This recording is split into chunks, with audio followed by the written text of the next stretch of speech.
Princípio da oralidade. O princípio da oralidade é um dos pontos fundamentais para que tenhamos um processo justo. Isso é indiscutível. Nós temos que fomentar cada vez mais uma mudança cultural. Já venho falando isso bastante. Nós temos que pensar que o sistema ele precisa se modernizar. Ainda que não tenhamos normas específicas para alguns atos, nós temos uma mudança normativa em 2008 que, na prática, ela foi pouco implementada. Ou seja, nós temos um fomento à oralidade para tentarmos tirar um pouquinho da característica inquisitória do nosso sistema, mas, na prática, acaba que o Ctrl+C, Ctrl+V, ele prevalece. E aí, nas audiências, o que nós temos são poucas apresentações de atos orais. Mas aqui nós temos que fazer uma grande divisão. O princípio da oralidade, ele tem uma proposta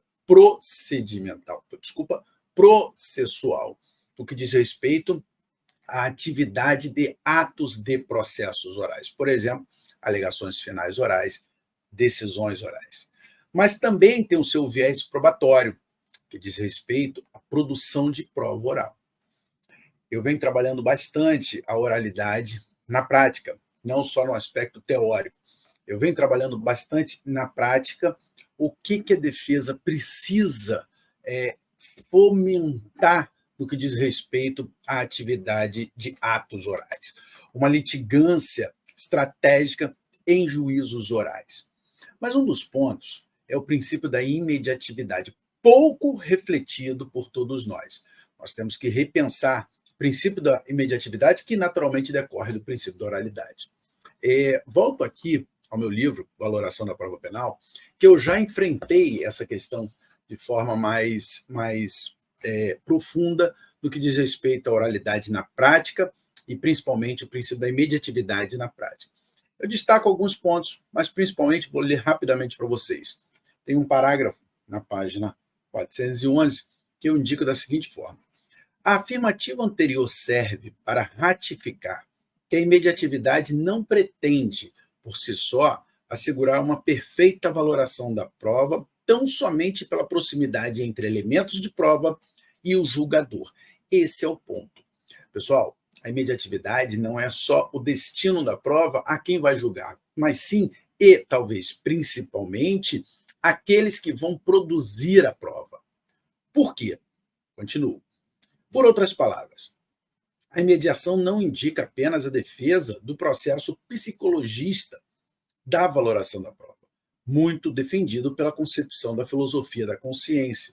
Logo, não há como minimizar a função da imediação apenas como elemento constitutivo da livre valoração da prova e como fator de formação subjetiva do conhecimento, mas como instrumento ou meio destinado ao desenvolvimento da prova e de seu controle intersubjetivo, inclusive com a submissão do julgador ao contraditório. E aqui as nossas funções como parte, principalmente a defesa, porque eu me dirijo a você que atua na defesa, está devidamente incluída, ou seja, o que nós temos é que fomentar a oralidade para, entre aspas, constranger o julgador ao contraditório. E a imediatividade é um princípio destinado à defesa também. A acusação é a defesa, e, claro, ao final o julgador. Por quê? Porque as provas devem ser produzidas de forma estratégica pelas partes e, naturalmente, pela defesa. Aqui está a questão muito envolvida do exame cruzado, as técnicas de inquirição de testemunhas que eu muito falo. Mas pense no seguinte, tem meio que um folclore que o juiz ali, como receptor daquela prova, principalmente oral, ele vai decifrar o que uma testemunha vai fazer ou não vai fazer, ou seja, se a testemunha está falando a verdade ou não está falando a verdade. Olha, isso pode acontecer? Claro que pode, mas, na grande maioria das vezes, não é um resultado perfeito, justamente porque a ambiência não é daquela pessoa, lê-se, daquela testemunha.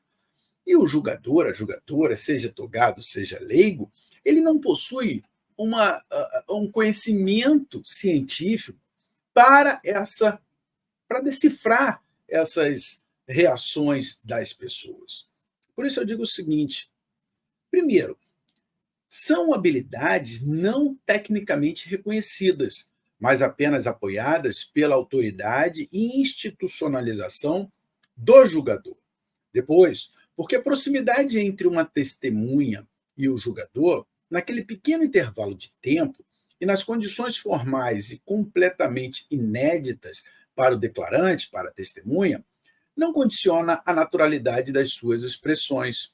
Acreditar que a imediatividade probatória serve especialmente para formar o convencimento do julgador por esses atributos é defender um processo de natureza psicologicista, por quem não dispõe dessa técnica, e reservar à filosofia da consciência um valor superior aos atributos processuais de formação tríade do conhecimento e a estrutura acusatória do processo penal. É o que eu digo, pessoal, mais uma vez trazendo aqui o que eu refleti há algum tempo, é que nós temos que pensar numa atividade estratégica da defesa para que essas questões de subjetividade decisória elas não ganhem espaço completo na tomada de decisão. É dizer, nós, como coprodutores de decisões penais, temos que entender que as nossas atividades devem ser realmente aplicadas para a formação de um conhecimento. E, Denise, na prática, embora todos os nossos encontros, as nossas aulas tenham um substrato, né, teórico para nos dar musculatura, a minha proposta sempre é de envolvimento prático para a nossa atividade de defesa, para o aprimoramento defensivo, coisa que eu falo bastante. Nesse caso, pensar em mediatividade é pensar em construir o conhecimento do processo, construir as efetivas informações processuais. E você, como defesa, deve servir como uma ferramenta de controle ou de fiscabilidade de todas as informações que vêm no processo. Está aqui o princípio da imediatividade.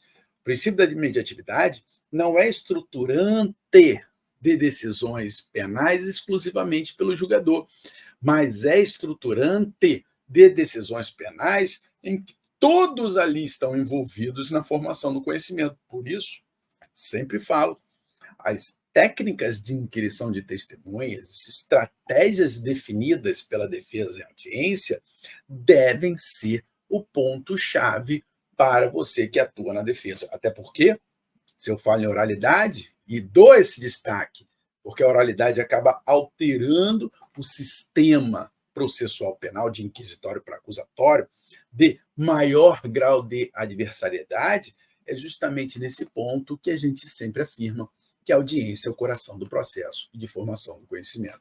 Então, pessoal, vamos pensar um pouco mais em oralidade, vamos mudar essa cultura do Ctrl+C, Ctrl+V, vamos formar conhecimento em audiência, vamos pensar que o princípio da imediatividade é importantíssimo ser analisado na prática, não como ato exclusivo do julgador, mas como formador de conhecimento por todos os envolvidos, e especialmente por você, que atua na defesa criminal.